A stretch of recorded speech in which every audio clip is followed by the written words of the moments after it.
আসসালামু আলাইকুম রহমতুল্লাহ। কেমন আছেন সবাই? আশা করছি সবাই ভালো আছেন। আমিও ভালো আছি আলহামদুলিল্লাহ। আমি আহমেদ শাফি আবারও আপনাদের মাঝে চলে এসেছি নতুন আরও একটি ভিডিও নিয়ে।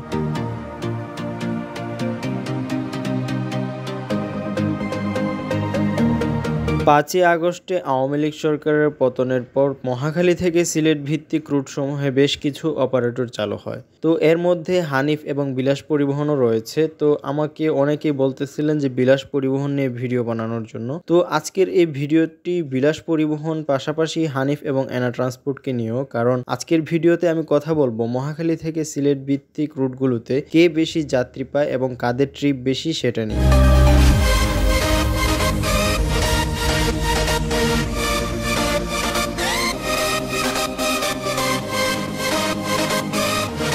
উপসংহার আর লম্বা না করে চলুন মূল ভিডিওতে ফিরে যাই।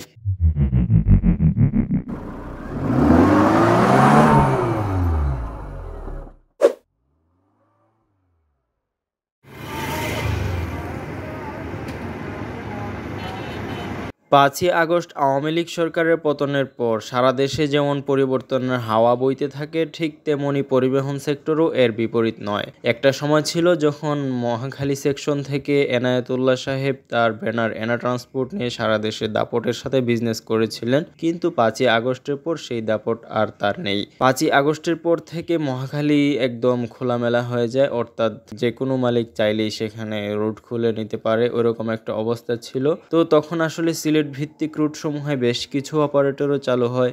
এর মধ্যে হানিফ এন্টারপ্রাইজ সবার আগে চালু করে, তারপর বিলাস পরিবহন চালু হয়, শ্যামলীও চালু হয়, মামুনও চালু হয়। আসলে ওইগুলো তেমন একটা রেগুলার ট্রিপ না, আর শ্যামলী যেহেতু আবদুল্লাপুর থেকে সায়দাবাদ ঘুরে আসে, সো ওইটাকে আসলে মহাখালী ভিত্তিক ধরা হয় না। মহাখালী ভিত্তিক ধরতে গেলে বিলাস পরিবহন এবং হানিফ এন্টারপ্রাইজ ৫ই আগস্টের পর নতুন করে যাত্রা শুরু করে। প্রথমে হানিফ এন্টারপ্রাইজের কথা বলি। হানিফ এন্টারপ্রাইজ সরকার পতনের প্রথম দিনেই বেশ কিছু গাড়ি নিয়ে মহাখালীতে বেশ বড়সড় একটি এন্ট্রি নেয়। সরকার পতনের দিন হানিফ এন্টারপ্রাইজ তারা তাদের বেশ কিছু হিনো একে-1 যে গাড়ি নিয়ে মহাখালীতে মহড়া দিলেও পরবর্তীতে তাদেরকে মহাখালীতে আর তেমন একটা দেখা যায়নি। তবে মহাখালীতে হানিফ এন্টারপ্রাইজের আনাগোনা কম হলেও ঠিকই মহাখালী সিলেট রোডে ট্রিপ পরিচালনা করতে থাকে হানিফ এন্টারপ্রাইজ। কখনো সারাদিনে একটা, কখনো বা দুইটা, কখনো দিনরাত মিলিয়ে 3 থেকে 4টা ট্রিপ পরিচালনা করে হানিফ এন্টারপ্রাইজ। ইভেন আমি নিজেও হানিফের এই মহাখালী সিলেট রোডে ট্যুর দেওয়ার অনেক চেষ্টা করেছি, কিন্তু পারিনি। কারণ একটাই, তাদের মহাখালী সিলেট রোডের ট্রিপ সংখ্যা খুবই কম। সো হানিফ এন্টারপ্রাইজের ব্যাপারে বলা যেতেই পারে যে তারা বৃহস্পতিবার ছাড়া বাকি দিনগুলোতে তারা ফ্লপ যাচ্ছে।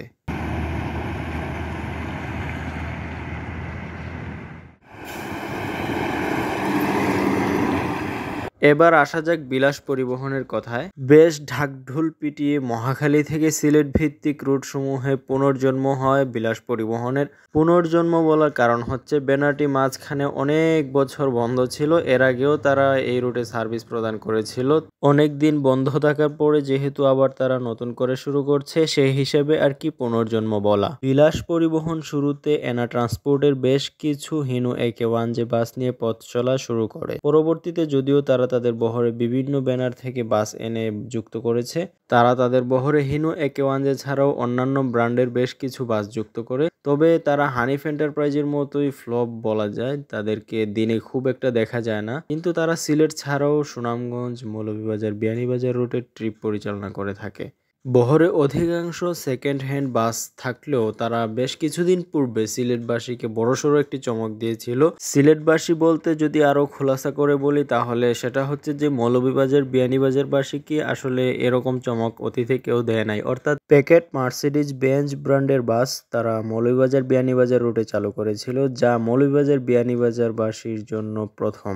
সেদিক থেকে আমি অবশ্য বিলাস পরিবহনকে হানিফ এন্টারপ্রাইজের উপরে রাখবো মহাখালী সেকশন থেকে। হানিফ এন্টারপ্রাইজ মহাখালী থেকে শুধুমাত্র সিলেট রুটে সার্ভিস প্রদান করলেও বিলাস পরিবহন সিলেট, সুনামগঞ্জ, মৌলভীবাজার এবং বিয়ানীবাজার রুটেও সার্ভিস প্রদান করে। যেহেতু তাদের 4টা রুট, সো যদি তারা 4টা রুটে 4টা বাস ছাড়ে, তবুও হানিফ এন্টারপ্রাইজের থেকে তারা বেশি বাস ছাড়তেছে। যেহেতু বাস বেশি ছাড়তেছে, সো যাত্রীও বেশি পাচ্ছে আমি মনে করি। যদিও বাস্তবে তারা একটি না, আরো অনেকগুলো ট্রিপ পরিচালনা করে থাকে, তবুও বলা যায় যে মোটামুটি ফ্লপ কিন্তু হানিফের চাইতে তারা উপরে থাকবে।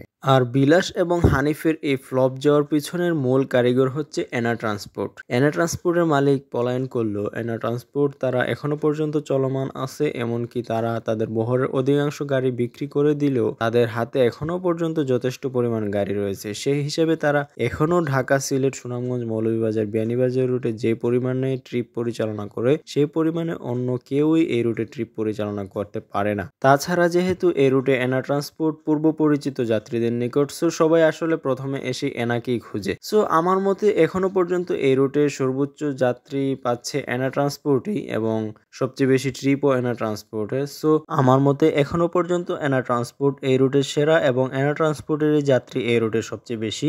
আপনার মতে কে এই রুটে সেরা, বিলাস নাকি হানিফ? আপনি অবশ্যই কমেন্ট করে বিস্তারিত জানিয়ে দিবেন। তো আজ এখানে শেষ করছি। সবাই ভালো থাকবেন, সুস্থ থাকবেন, আবার দেখা হবে নতুন কোনো ভিডিওতে।